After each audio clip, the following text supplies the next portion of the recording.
Yes, guys, welcome back to another video. Welcome to the 3 More Points podcast, joined, of course, by Harry. It's been a 2-week hiatus, but we are back. And since we last spoke, I'm not even going to be the one to say this because I must admit, it might have been my video, but it wasn't my idea. But Harry, I feel as though you are solely responsible for the evolutionary genius of Enzo Maresca's tactical adaptations in recent weeks. How the devil are you? I'm well, mate. Do you remember that show, Pinky and the Brain? I've heard of it, but I'm so bad when it comes to anything other than my own show. I don't. It was about these two mice, and one was kind of dumb, and one was really smart, and that was the brain. So I don't know. Maybe people want to start calling us Pinky and the Brain. I don't know which one's which. You guys can figure it out. I mean, I was praising you here. I was starting this podcast with I'm not talking about how short you are. Your hair looks good again, Might as well just double down on the kindness. It's Christmas. My hair always looks good, and I am average male height, George. But thank you for bringing it up again. So that makes me just a beast. That makes me massive. Well, you're in tall. So many ways. You're tall. Thank you for confirming what I already knew and what many people have said to me in the past. Yeah, it's very true. Speaking of tall, the league table is looking kind of lengthy for Chelsea at the moment, isn't it? We're second. It's a long way down, George. It's a long way down. It is a hell of a long way down. And we were speaking before the podcast about what we're going to talk about. I posted a video yesterday with Josh Aveste talking about our Chelsea in the title race. So we wanted to keep it fresh, but obviously at the same time, I think Chelsea fans, and I know the fans on GBFC, the people that watch these videos, we love it when we're in a good moment. I think a lot of football channels out there, they thrive off of when the club is sucking or when their team's not doing very well. But with Chelsea fans, I think we're very much a bunch where when things are going good, we like to revel in it. We like to talk more and more about the positives. So obviously, we've spoken at great length on this channel about Tottenham, but I'd love to hear your thoughts, first of all, on when we were 2-0 down specifically. Were you confident that we could come back from that position? A lot of people are saying that they were. I can't say that I was, but how did you see it? Yeah, I was really confident because I felt like their 2 goals were just totally down to just errors from us that don't really happen on a regular occurrence anyway. It wasn't footballing brilliance from them. It was just 2 slips. And I know that that's a really simplistic way of putting it. And I know that Tottenham then did capitalise on those moments. But the reality is, it's when we're out of control of the positions of players, when we're on the ball, when things aren't shaped correctly defensively, that we get caught out and we get in trouble. And we've talked a lot about this on this podcast. But yeah, I mean, how often is that going to happen? 2 consecutive slips like that. I just think it was really... I mean, you can call it unlucky. He probably was wearing the wrong kind of boots because after that, it didn't slip again. But let's say a detail was overlooked and it wasn't the fault of the players. It wasn't the fault of the playing style or the team or anything like that. So you just kind of go, it's one of those things. And yeah, I was confident because it's 3-point lane. That's what we do. That's what we do at Tottenham. So yeah, that's it. No, I was confident. I definitely felt we could bring it back, and I just felt like we'd outgunned them. And that is the thing with this side that's so exciting. We've talked about this before. Defensively, probably a lot to work on still and get to that point where we can really control games and dominate games. But you just feel we can always outscore teams. I think for me, it's about the relatability of the manager right now, where when you're 2-0 down, as an armchair fan or even as a fan inside the stadium, you're probably looking at it. And if you were to do a live poll during that game, and this is a funny one because I don't actually know what the answer to this is, but if you were to say after 15 minutes, would you take Cucurella off right now? Loads of football fans would be like, yeah, he's having an absolute stinker. Hoik him off. Get the bloke off the field. But what Maresca, I think, has done with this team is the difference between the Chelsea under Pochettino or Potter, Lampard, was that if we would go 1-0 down, I think so many times, you and I have sat in the same room and watched Chelsea together where you concede a goal and we're like, right, that's it. It's probably game over now. I don't really know how we dig our heels in. How do we grab the game by the scruff of the neck and move forward and get something from a losing position? I think right now, as fans, it's so easy for us to think we know what's right. But again, bringing it back to our last podcast where we said, let's just advance Enzo up the field a bit more, get Caicedo and Lavia into the same side. Do you think, because I didn't speak about this with Josh, and I've not really spoken about this yet at all since the game, do you think that the tactical tweak to bring Lavia off to bring Gusto on, which I think everybody is kind of universally agreed helped the shape of Chelsea to control this game. Do you think Maresca is... Foolish enough is probably the wrong word, but do you think that is the end of the Lavia, Enzo, Caicedo experiment? No way. And it's not just because, I came up with that idea a couple of weeks ago and I was like, I think this could be genius. I think, firstly, I just want to say that I think that it's so exciting having a manager that's proactive, someone who's constantly looking for solutions, someone who has solutions to be proactive with. And that's why, I relate it back to England in the summer at the Euros. That's why we got so frustrated with Southgate, because we looked at the squad and we were like, wow, look how many different ways we can play here. Look at the different options in the squad. Look at, Cole Palmer's sat on the bench or whatever it was. There's so many ways you could analyze the game and go, right, we set up like this, but we've got all these different options for how we can change to go and take over a game. And that's what I love about Maresca, and that's what I love about this squad. He will take all the things at his disposal and go, right, how can we create a winning situation here? I'm not just going to sit back and watch if I think there's something I can nullify, there's something I can take advantage of with the players that are on the bench. So that's the first thing. Second thing is, it's really nice to have a manager who you feel is answering the questions that you have as a fan. Because so many times over the years, we've sat there and gone, why is he doing that? Whichever manager it is. Why is manager X doing that? Why is he not taking this player off? Why is this guy not getting a chance? Etc., etc. And I feel like that podcast we did a couple of weeks ago is testament to the fact that Maresca is thinking very, very logically, and he's seeing what we're seeing as fans and going, this combination of players needs to be on the pitch. We have to find a way of getting these guys to play together. So, no, I definitely don't think it's the end of the Lavia Enzo experiment. I think that, firstly, I think we were down because of 2 errors, so I don't think that's testament to the playing style. Yeah. Secondly, I thought Lavia was absolutely brilliant in that role in the first half. The way he was popping the ball around the corner, playing it through the lines, getting it through to Enzo, getting it through to Palmer was absolutely exceptional. And I did actually hear Maresca's press conference after the match, and he said that it was more to do with a knock to Lavia than anything else that he came off. But also, I do think that bringing on Gusto really gave us that full domination of the game because of the fact that Cucurella can go in and do that role extremely well in that Lavia sort of zone and even further up the pitch, and the way he links so well with Sancho, but also it completely nullified Son, which was their biggest outlet.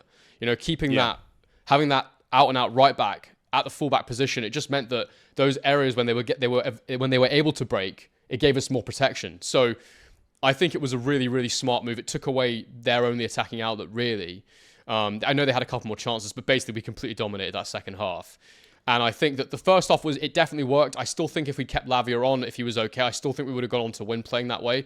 But you don't lose much by taking him off, putting Cucurella there in a game like that where their press wasn't really affecting those defensive midfield players. It was actually the fullbacks that were getting pressed more. So yeah, I think it was a great decision, and I think that again, it's just another way of playing, another string to our bow, another way of getting the results. Basically, what do you think? Another string to our bow. I like that one. That's a good one. Yes. That is a very good one.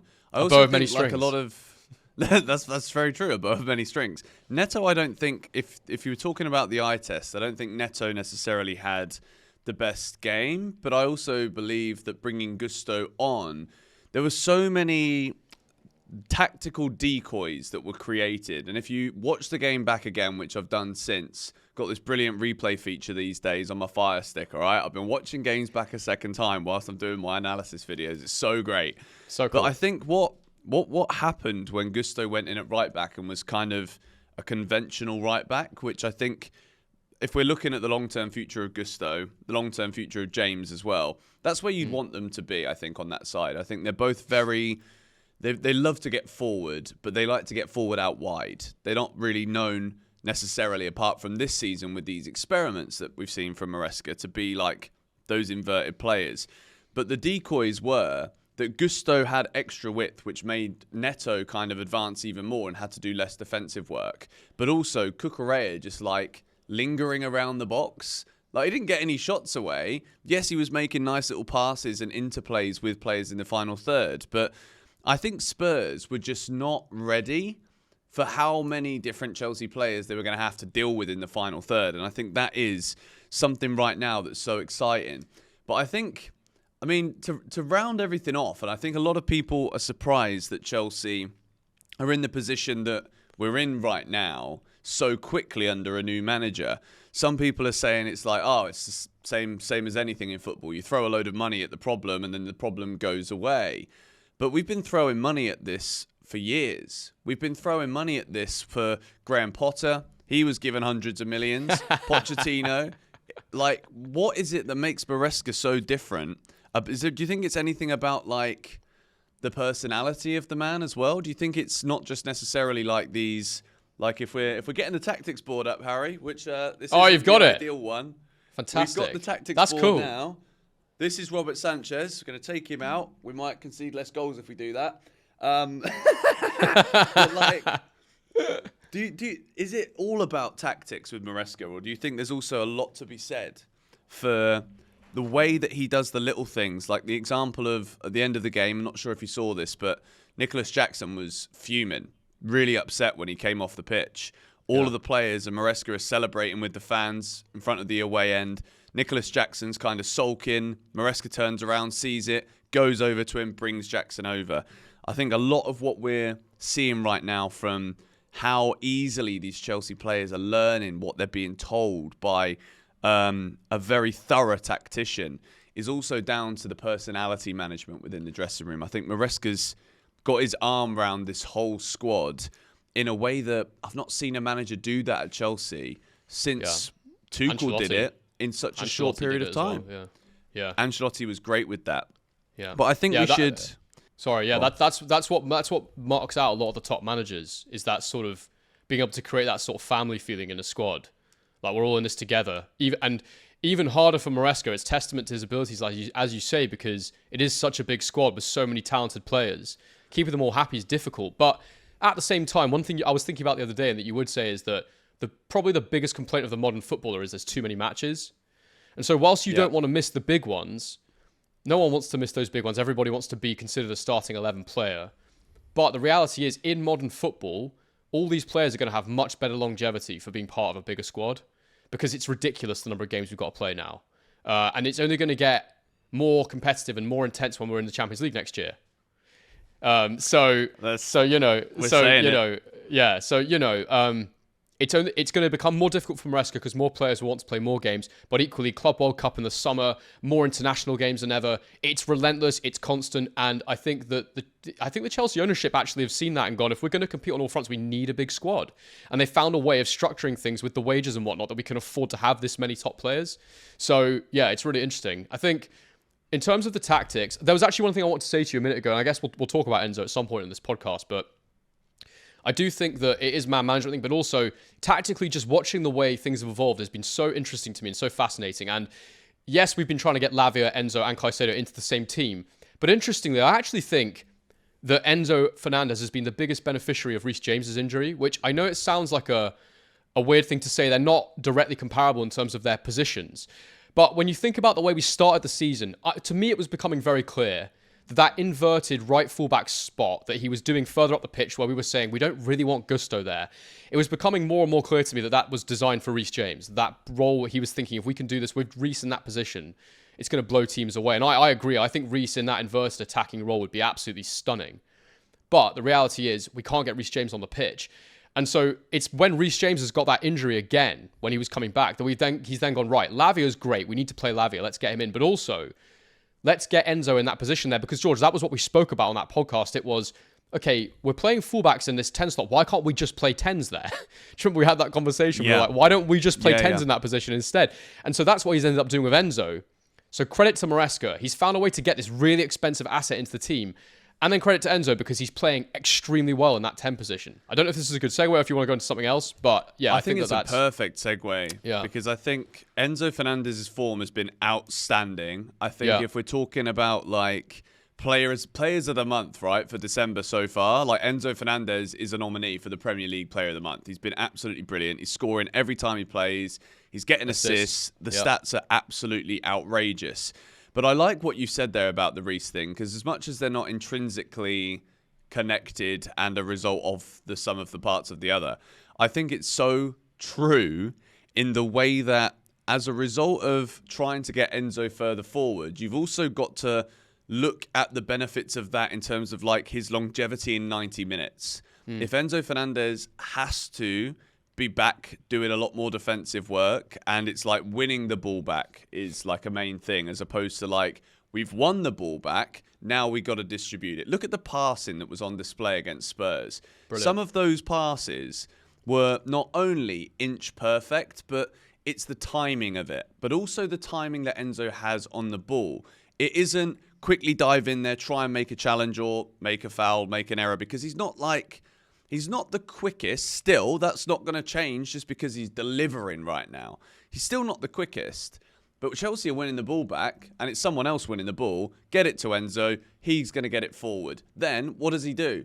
All he's got to do is let Cole Palmer, Neto, Gusto, whoever that is over on that right-hand side, Madueke, and just slowly ghost into the box. Yeah. So I was always thinking, well, Enzo Fernandez's shooting was off. But we also need to remember here, and I'm glad we're talking about Enzo today, because I've wanted to give him his flowers during a conversation with you, because we have both hammered him, rightly so, I believe, but give credit where it's due.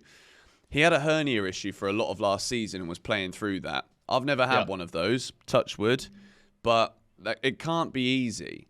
So in terms of like the durability of what your body can actually do, I think with Reece being out and being able to have another holding midfielder in there, because Caicedo can invert so well and do that role so brilliantly, it's just unlocked that freedom of that left central midfield position for Fernandez, where he isn't having to do all of the nitty-gritty work. Lavia's more than happy to get his body in the way and do that, hence why he took an elbow to the skull from Kulusevski.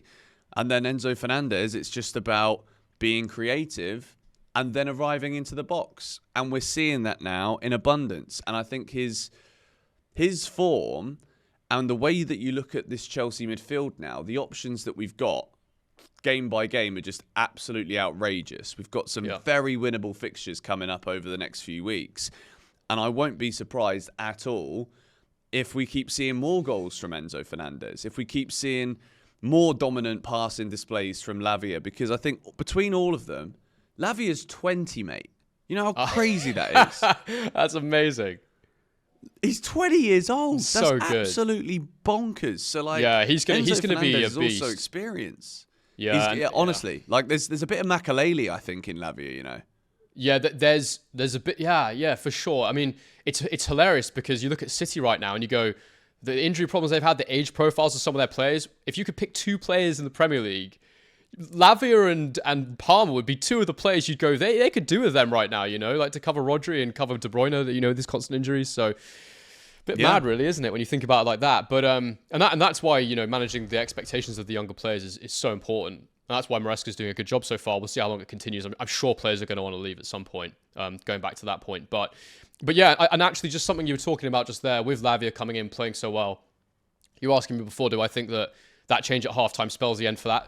I still don't, but one thing I will say about Lavia coming off and Gusto coming on was that we then invert the left-hand side instead of the right, because Caicedo goes into the middle, and when Caicedo is essentially playing a right back when we're defending, he inverts in. And I prefer the left being inverted, because then Cucurella gets into those 10 slots, central midfield slots, and he links so well with Sancho. And the amount of running he does, the timing of his overlaps with Sancho, it's so good. And we saw that a lot more in the second half. And I really like that partnership. I've said that to you for a while now. I think the Sancho Cucurella partnership is really, really effective. So, and actually, I know there's so many great things to say right now, but credit to Sancho, man, coming back in, performing super well. He's showing his quality on the ball, as well as, you know, dribbling, yes, but his passing game's really good as well. It's like having another 10 in there. And we've just got so many creative players. There's so much movement. There's so many players that can, you know, drop in, receive the ball, let overlapping players go. Enzo's doing that really well as well, the way he's, you know, dropping into space, and it is creating more space for him. And I think that, you know, I'm still a little bit disappointed that he's not able to play that, like, deep sort of Pirlo role. That for me is ultimately that's what I thought he was going to be. That's what I thought he was. And it's no problem. Like, he's doing great as a sort of 10, dropping into the middle player now. But I do feel like Maresca's had to adapt a bit to get him in the team. But look, he's playing brilliantly in that role. No problem with that. I think what is it, 5 attacking returns in the last 6 games or something he's got. So, you know, he's putting up good numbers. 9 in 6. Well, there you go. Crazy. unbelievable. So, and that's obviously the criticism of someone like Felix, from me anyway, that, you know, he gets those chances in that 10 role, but he's not getting enough direct returns. So credit to Enzo. He's performing really well in that role. And yeah, he's not what I thought he was going to be, but it doesn't matter. He's playing great. Another great thing to add on to this is the fact that Nicholas Jackson probably you said that you didn't think he was bad. I thought he had a bad game in conjunction to the quality that we've seen and the returns that we've seen of him in recent weeks. I said that he was playing the game at kind of like a half speed. He wasn't quite up to scratch with his movements and reaction times and stuff. But how good is it now where if Palmer's been not at his best on certain weeks, someone else is going to turn up. This week, our striker doesn't deliver, but we score 4 goals away from home against Spurs. How good is it to now have so many players? It's no longer the story of like, oh, Chelsea are Cole Palmer FC. If you ain't got Palmer, you're going down, mate. Like now we've got goals coming from all over the field. And I think like we've got to give some credit to the owners here because like you mentioned about Man City and how they could absolutely do with Palmer and Lavia right now. Yeah. I think Chelsea and what we didn't see that we're now actually seeing, and we can back this with a bit more heart now, is that I think the Chelsea owners are looking at the Premier League. They're looking at the way that the City dominance era seems to be gone. I think Arsenal and Arteta, if they're not going to spend big, now Edu Gaspar's gone as well. There's internal changes there. Has Arteta taken Arsenal as far as they can go? Do Liverpool have the ambition to be able to invest in that squad? Can they solve the Van Dijk, Trent, Salah contracts? I think Salah's just signed a new deal. But I think Chelsea have seen a gap. I think so, yeah. I think it's been like not fully announced, but I think there's been an agreement made. Okay. But I think the Chelsea owners have looked at a gap in the market here. And, you know, Maresca said it himself. And he said this last week, and we didn't get to speak about it. But he said Chelsea can dominate English football for the next 5 to 10 years. Yeah. I think what we're seeing right now is the heaviest gambles that we were kind of like reliant on. If you spend 200 million on a midfield pivot, you can't just get that one wrong. I'm just so happy now that we're seeing these returns because at the time when we talked about Enzo Fernandez, it was like, well, even if he don't fit in the team, like what are we going to sell him for? How can we sell him for anywhere close to what we spent? And it's just going to be a financial disaster because no one's going to spend anywhere close to 100 million. But all of a sudden now, he's playing like £100 million midfielder. That second half against Spurs was the best half I've ever seen from him. And I watched pretty much all of Argentina at the World Cup, where he obviously put himself on the big stage. He was magnificent. But with Jackson, for example, every time Jackson has a bad game, there'll be a conversation, won't there? There'll be well, we should have bought Osimhen, or do we still need Osimhen? What's your thoughts on him? Well, it's and it raises a really good talking point, which is this January window that's coming up and what we're thinking or we're looking to do. And firstly, I think Jackson's testament to the fact that it's such a fine balance between making investments and trusting players to develop. You've got to give those players time, but also if they're not there yet, it is a gamble. And you don't know when they're going to get there. It's so difficult to strike that balance in a way that gets you the results on the football pitch, but also means you don't go and... I mean, also, those big expensive gambles, how often do they actually pay off? You know, how often... You know, often in football, it must be 50-50 or something. The amount of times a club goes out and spends hundreds of millions on a player and they don't actually deliver. I mean, look at Mbappe right now. He's having... last time I checked anyway, he's having a below average season. For all that money, he's ruined their balance. So you've got to think about the balance of the squad, the makeup of the characters, the potential that you're going to stifle if you don't let these players develop. So Jackson, I feel like, there's always going to be questions when he doesn't score, when he plays a bit below his level. But equally, I do feel like he sacrifices himself a lot for the team. He does a lot of running, a lot of pressing. And sure, you notice when he's not fully on it because he is the striker. But like you said, we've got so many other players that can step up and go and get those goals, go and get those assists, go beyond Jackson when he's not on it. And actually, if anything, it will make his job easier because he's not going to be a singularly marked man. If you go out and follow him, someone else will drop in. So it's a great position to be in. In terms of January and strengthening, it is a really difficult one. It's a really difficult one. I think we can talk about we've got to talk about Robert Sanchez before we finish this episode. And I suppose the question there is, do you trust Jorgensen to come in and try and let him develop into a top keeper? Or do you say, right, it's going to be Jorgensen at some point. We'll trust that he'll develop. He might get a loan move in the future, whatever it is. And we go and buy someone for right now. who is good enough, and you sell Sanchez or whatever the situation is. There's options there, but that's the one to talk about. We'll talk about that in a sec. But in terms of Jackson, my feeling right now is just trust him. We've got Nkunku probably for the rest of the season until he wants to go. I don't think, it's mad to say, but I don't think we should buy Osimhen. For example. I don't think we should buy Gyokas. I think we should stick with Jackson and keep him as the main man. We've got Mark Gu, who wouldn't really be good enough if you had an injury to Jackson, I don't think. But I think Nkunku probably is. It pushes him even further down the pecking order if you sign a striker. Do you know what I mean? Like I think one would have to leave for someone to come in. I think you'd have to see Nkunku leave to want to go and get an Osimhen. And also, if you sign Osimhen, George, he has to play every week. And then where does Jackson play? Or at the very least there'll be a. I mean, you could go to a 2-striker system, but is that not just solving a problem we don't have right now? We've scored the most goals of any team in the Premier League. But this is the fascinating debate, I think, because obviously Josh and I spoke about our Chelsea in a title race yesterday. Make sure you go and check that out if you haven't already seen that convo. But if something was to happen to Nicholas Jackson, could Chelsea even entertain the idea of being in a title race? Because Nkunku being up top does change the way that we play. You absolutely cannot sacrifice like we did at times last season by putting Palmer as that player. Yeah. Is there a world where Joao Felix could do that role potentially? I'd say maybe Maresca might even prefer that. Yeah, but I mean, the more I think about Felix, I'm like, I feel as though that's what he's kind of being just waiting for right now. Because if you look at Sancho's form, there's no way he's coming out of the team.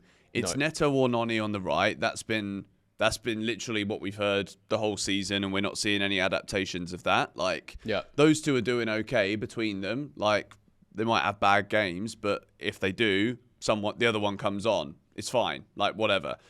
So I maybe think that is going to be the play between now and the end of the season, which, to me, this is also something I would love. Because what we saw against Spurs, Badiashile, if we're going to play Caicedo as an inverting right back, Badiashile being the furthest over on the right side of that back three, he looks so uncomfortable. The fact that you've got Sanchez who just can't pass the ball properly and can't distribute, like, if you're already in a position where you've got to use your wrong foot to control it and get rid of it, you at least need a good goalie behind you who can kick it, which we don't have right now as a first choice for whatever reason that may be. So if it was me in January, I would say that I would be looking at a centre-back, a top one. Okay. I don't know if you can buy a top centre-back in a January transfer window. And I don't even necessarily know who that could be. Maybe one of the two Benfica boys. I think those two are very good. But I think that's got to be a priority because Wesley Fofana, it's an injury, and this is going to sound harsh. It's an injury that sees him out until the end of the year. But realistically, with the record this guy's got, it's the same as Reece James. I'm sorry. That's how I don't want to think that, but that's like... Well, and in my head, I think the defence is going to let us down for us to even be in a title race. Well, when you think about like ideal squad building, we have the biggest squad possible right now. So whatever we do, if one comes in, one's got to go, right? So in terms of numbers, yeah. Yeah. So if we bring a goalkeeper in, you have to get rid of Sanchez. If you bring a centre back in, probably Disasi would be the one that goes, I would say. Should be. Yeah. Because you want to have that. I think Badiashile has done okay in the last couple of games. You want that second left footer. That's a big advantage to have a second left foot centre back in a squad. If God forbid something happened to Levi Colwill. I know we've got Aaron Anselmino coming in as well. He's a centre back, isn't he? He is. I believe he plays on the left.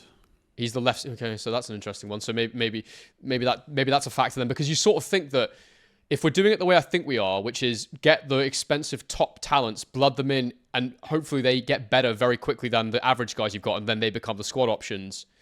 Then I sort of think maybe we just get to the end of the season and let these new kids come in, the Paez, the Anselmino, your man on the right wing. Esteval, exactly. So this might just be the squad for the season. But let's talk, right, we've actually got an opportunity to go and win the league here. Then, yeah, I agree with you. Someone needs to come in at centre-back who can cover Fofana when he's injured, or even compete with and maybe start ahead of Fofana at times. I think Colwill, I like Colwill on that left side. I think he's pretty locked there. And I think he's going to keep getting better and better. So I think you just keep persisting with him. And then the only other conversation really for me right now is in that striker position. And like I say, I think one's got to go for one to come in. So, I think City's a good example of this. You talk, if Jackson got injured, would we be in the title race? The answer's no, probably not. But same thing at City. If Haaland was to get injured, would they be in the title race? Or if any of these teams lost their top, centre forward? And that's why I thought it was very clever when they had Julian Alvarez, because he could play striker, which meant if Haaland got injured, they were kind of okay. He could go and play up front, change the way they played a bit, but it was still an effective system.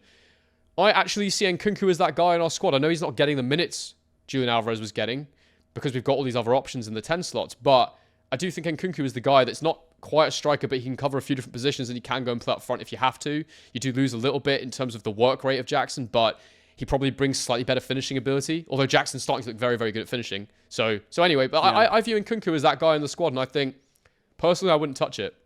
I agree with you on the other positions, but I don't think I'd touch striker personally. It's a weird one because no matter which way you look at it, Chelsea fans are always going to look greedy because whether we say we need more players or not, chances are Chelsea are probably going to go and buy them. We did go cold turkey, I think, last January. We didn't make a single signing. And last season, after that January transfer window, you could argue that it all started to go on an upward curve, maybe a bit later than we'd have liked it to in terms of like how big the success could have been. But I do... To wrap up the pod, I think my concern would be that right now things are going so well, but we're also on the right kind of side of injuries, bad luck. I don't know if there's an AFCON this coming year. Do you know if there's an African Cup of Nations? If there is, we might have to think about some signings. Okay, it's scheduled to kick off on December the 20. Oh, no, there's no AFCON this year. So Nicholas Jackson is going to be around. Okay, that's very good. So that's great. We just got to hope that the bloke doesn't get injured. Yeah, okay, that's very good. But I think as long as Jackson seems to have a good injury record for us as well. So yeah, I'm not that fussed, but my concern is that if there are players available, strikers potentially, maybe centre-backs also, then I think we're so close with the players we've got to come in next summer. Maybe it's let's double down in January and let's just make sure that we have got everything at our disposal, all of the ammunition, all the guns for the second half of this season. And then we've got the signings already for next summer, really. And then we can just kind of cherry pick what's obviously not right. If Sanchez does lose his place, which I think is an inevitability, but then Jorgensen comes in and still isn't any much better, then that Mike Penders that we've bought isn't probably ready yet. So maybe, I don't know. Yeah. I think it's cherry picking now. It was Josh I saw that shared an image of Jorgensen training with the outfield players. Yeah. And that's very interesting because that is the level of preparation to get him in. Yes. Soon. That is the level of football and goalkeeper you need now, especially with the way we're trying to play. And look, you expect your goalkeeper to mess up every now and again, but at the minute it's like 70% of the time Sanchez is giving up those. I don't know what the actual number is, but you know what I mean? It feels like a very high number that Sanchez is giving the ball away at those goal kicks. So that's a huge problem for the way we're trying to play. And are they comparable shot stoppers? I think they might be. I thought Jorgensen looked really good in the game he played in. So difficult one. He's a young guy. You take one out and then you probably see new issues. That's the thing. And I'm sure there's a reason Maresca's not put him in yet. Yeah, I think you're right. I think it's fluid. At the moment, we're just happy. We can even have these debates where we can kind of devil's advocate things. But have you got anything more to add? I think this has been a great episode. It's Christmas coming up. Are we going to get a chance to do a Christmas special? Oh, Christmas special? Yeah, very possibly. I'll be at home. I'm literally flying home. I'm flying to KL in the early hours of tomorrow morning, and then I'll be there for a few days, and then I'll be home around the 16th. So I don't see any reason why not, George.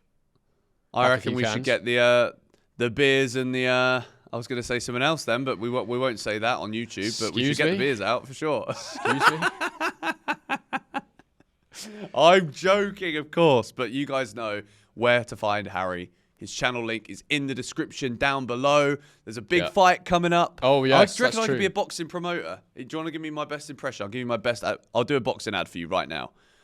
Right. The Battle of the Giants. It's the greats. Alexander Usyk, Tyson Fury, the rematch, Riyadh, Saudi Arabia, two big fists looking to fist one another hard. Is that good? And that's why George was so upset about Jay-Z when he heard the news. It's not Anyway, funny, guys, okay? These are serious allegations. Do subscribe to a guy called Henry. I have done a lot of previews for that fight, so if you want to check it out, I've done like nearly an hour-long game film analysis of the last fight if you want to have a look at that. But yeah, subscribe to the channel. Subscribe to the channel. Hit the like if you enjoyed this episode. Follow us on Spotify. Do it, please. I want to hit 1,000 Spotify followers before Christmas. It would be the best present What are we on ever. now? What are we on now, George? We're on 742 followers on Spotify right now. So we need more. We just need more. All right? Okay. Follow. Cheers, everyone.